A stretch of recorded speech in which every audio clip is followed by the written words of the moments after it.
Good morning, good afternoon, good evening, guys, wherever you are in the world. I think it's about 9 o'clock Eastern time in the US. And I woke up and I just wanted to do this impromptu video just because I know there's a lot of anxiety and just stress surrounding the whole quarantine COVID-19 issue.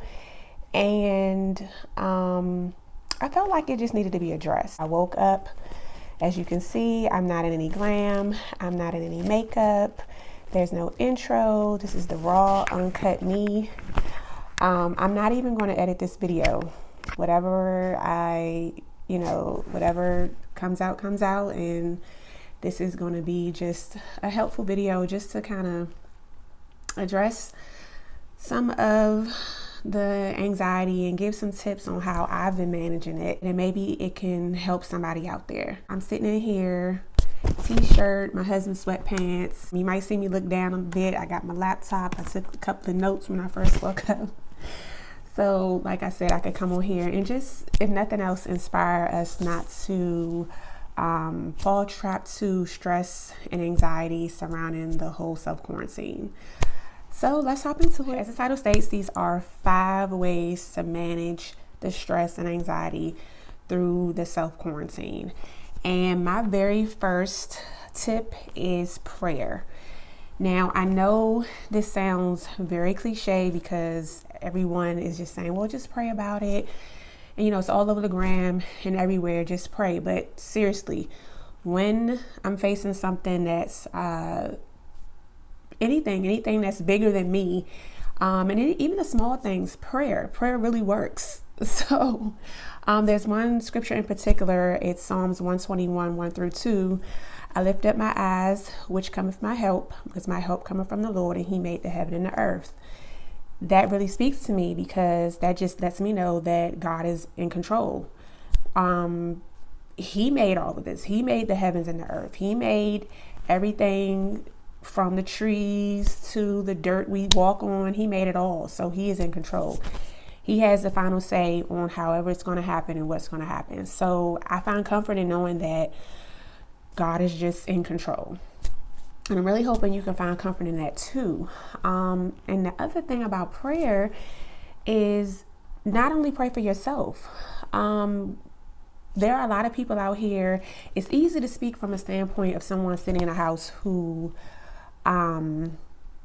you have food, you have running water, you have all of these necessities because you have the means and the income or the resources to be able to get these things. But there's so many other people out here who don't.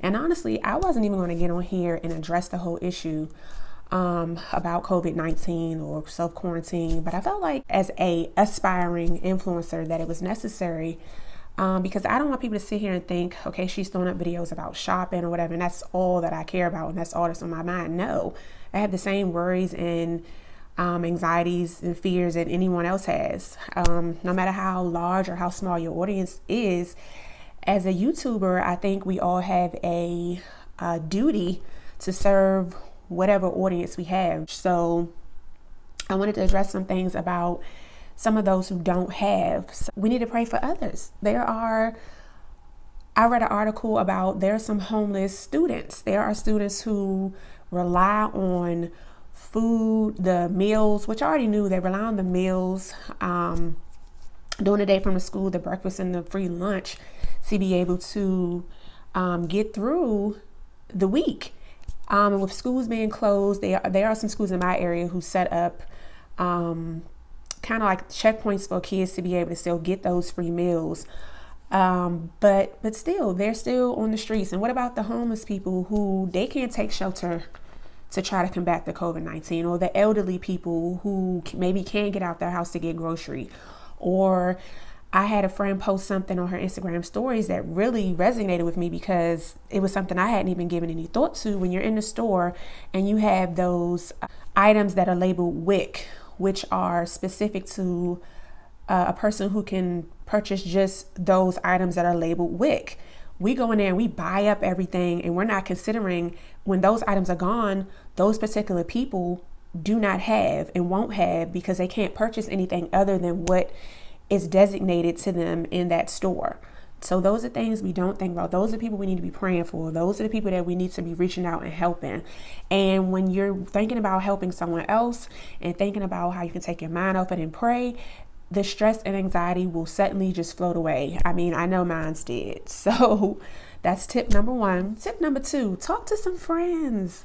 Me and my friends have a group chat that we use religiously. Funny stuff, serious stuff.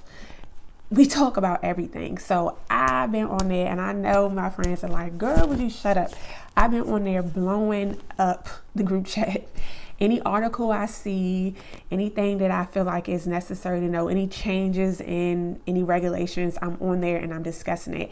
It helps to know that you're not alone in it. It's important to know that you're not alone in it. This is something that's not just it's not isolated to the US. It's all over. So you're not alone in it.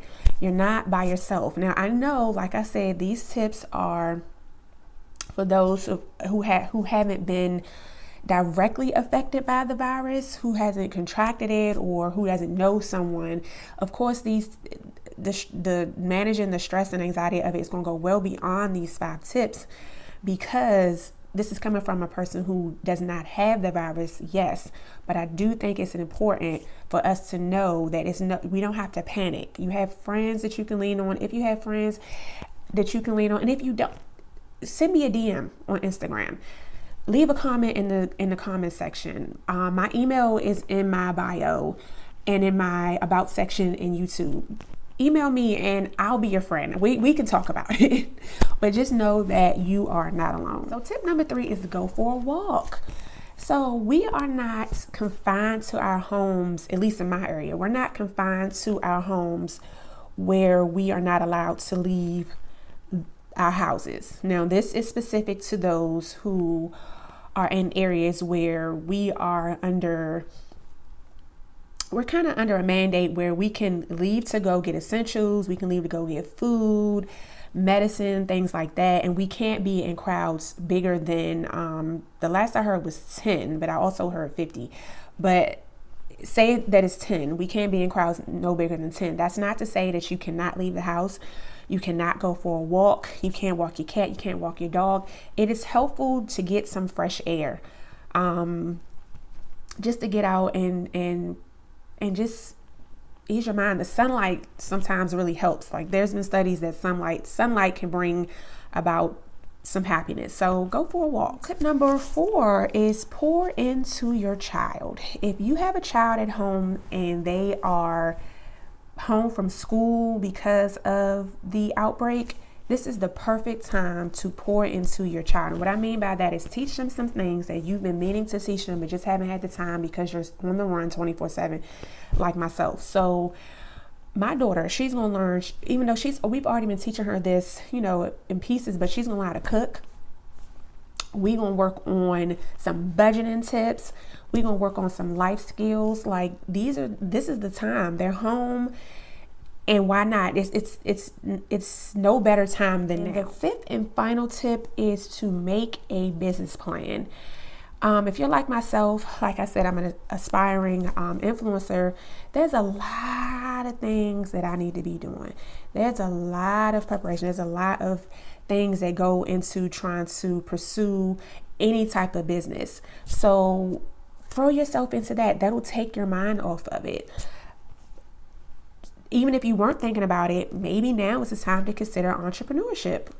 Do those things and your mind will suddenly just be clear of some of the stress and anxiety. And like I said, it's not to say that you're not going to be thinking about it sometimes, but those are my 5 tips that have really helped me, aside from really practicing the tips that they're giving us to stay safe, like washing your hands and staying out of big crowds. Thanks for sitting here with me this morning, or like I said, wherever you are, listening to me ramble. I just thought I'd get on here and just sprinkle a little joy in the world. Okay, guys.